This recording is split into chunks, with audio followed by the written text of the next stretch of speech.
Hello साहब, तिवारी जी के यहाँ से बोल रहा हूँ। अच्छा बताइए। सीए आपके, उन्होंने मेरे को बताया था कि मैं आपको थोड़ा सा फोन करके इन्फॉर्म कर दूंगा। साहब, टाइम है आपके पास? करी तो बात हुई थी तिवारी जी से मेरी, वो बता रहे थे टीडीएस वगैरह के नहीं, बारे में। टीडीएस का तो हो गया, टीडीएस का हो गया। मैं आपको सिर्फ इन्फॉर्म, अभी आपकी बुक देख रहा था मैं, तो तिवारी जी बता रहे थे सीए हैं, वो कह रहे थे कि मैं थोड़ा सा आपको बता दूं, जी जी बताइए। क्योंकि वो ऐसा है ना, टैक्स वैक्स का फिर काम फिर लटक गया था सर। नहीं नहीं बताइए एक बताइए। सेकंड।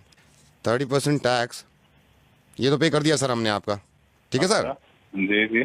10% टीडीएस भी आपका, तिवारी जी ने कहा था टीडीएस। हाँ तो ये तो पता ही है, मेरे को बता दिया था उन्होंने। इसके दो ना फायदे बता रहा था इसको मैं आपके, तो सर 30% जो टैक्स कटा है आपका, क्योंकि सर आपका स्लैब जो है वो 12 लाख से ऊपर है, तो 30% टैक्स कटने का फायदा ये है सर, कम से कम कल को इनकम टैक्स का डंडा तो नहीं होगा। और जो सही है, ये 10% टीडीएस भी आपने इसलिए काटा कि कल को आपको कोई प्रॉब्लम ना हो, ठीक है। है ना। तो सर ये दो फायदे हो गए, मतलब इनकम टैक्स के डंडे से बच गए, दूसरा ये टीडीएस के भी डंडे से बच गए। क्या कहना चाह रहे हो? ये तो मुझे ही पता है। नहीं, मैं नहीं, कम से कम इस जिम्मेदारी से बच गए ना।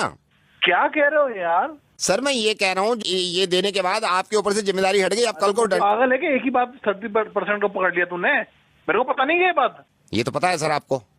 तो 30% टैक्स दे दिया तो इनकम टैक्स का डंडा आप पे नहीं पड़ेगा, आपकी जिम्मेदारी खत्म, आप बुरा मत मानिए सर। लेकिन इनका डंडा पड़ गया, ये क्या होगा फिर? यार रोजे रमजान में गालियां दिलवाएगा, क्या रह गया?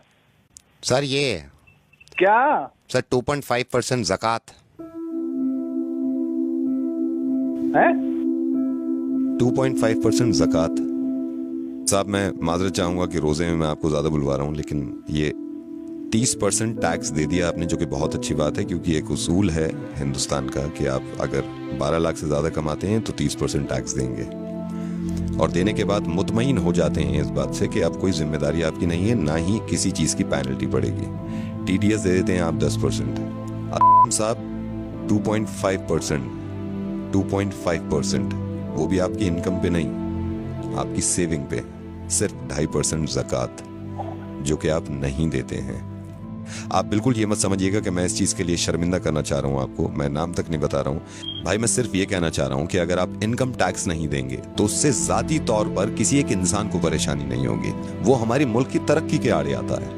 लेकिन अगर ज़कात नहीं देंगे, वो भी सिर्फ 2.5%, कोई ना कोई तो अल्लाह ताला ने आप में ये बात देखी होगी, सलाहियत देखी होगी कि ये एक ऐसा बंदा है मेरा जिसको मैं इतना दूं, इतना नवाजूं, और अल्लाह ताला को पूरी उम्मीद होगी देने से पहले कि ये इंशाल्लाह उस पैसे में से ज़कात निकालेगा और उन लोगों की मदद करेगा जो मुस्तहिक हैं, जो परेशान हैं, और ख़ास तौर से इस महीने में, जिस महीने में ज़्यादा से ज़्यादा निकालना चाहिए।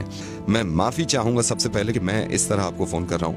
मैं रेडियो मिर्ची से नवेद बोल रहा हूँ असलम भाई, और इस बात की किना मत रखिएगा दिल में, वो आपसे मोहब्बत ही करते होंगे जिन्होंने ये बताया कि आप उन्हें प्लीज समझाइए कि वो ज़कात दिया करें, क्योंकि वो भी ये चाहते हैं कि आपकी आखिरत संभल जाए। फोन मत काटिएगा, मैं छोटी सी बात आपकी इस बच्चे की कराना चाहता हूँ। मैंने फोन पे इनको होल्ड पे रखा हुआ और ये बहुत देर से इंतजार कर रहा है। मैं रेहान, जरा फिर से बताना, तुम्हारी अम्मी ने आज रोजा रखा है? नहीं रखा। रेहान क्यों नहीं रखा रोजा उन्होंने? क्योंकि मेरी अम्मी बीमार है। तो तुम्हारे अब्बू क्यों नहीं इलाज कराते तुम्हारी अम्मी का, ताकि वो रोजे रख सकें? मेरे अब्बू के पास पैसे नहीं है। ये जो बच्चा है, इनकी वालदा को कैंसर है। इनकी वालदा रोजे यूं नहीं रख सकती क्योंकि ये बीमार हैं। बीमार इसलिए हैं क्योंकि ये इलाज नहीं करा सकती।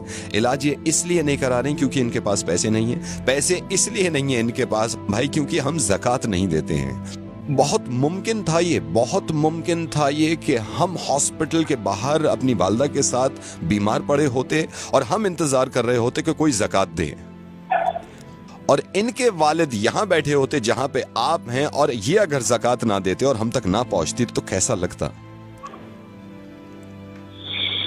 आपके माशाल्लाह 2 मासूम बहुत प्यारे बच्चे हैं, और मैं ये दुआ करूंगा कि इंशाल्लाह बहुत लंबी उम्र हो उनकी और बहुत तरक्की करें वो। टैक्स नहीं देते हम तो कितना घबरा जाते हैं कि नोटिस आ जाएगा इनकम टैक्स की तरफ से।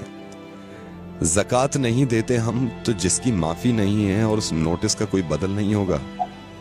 मैं ये नहीं कह रहा हूं कि आप किसको दें, आप जिसको सही समझे, जिसको लगे कि मुस्तहिक है, उसको ज़कात दीजिए। इंशाल्लाह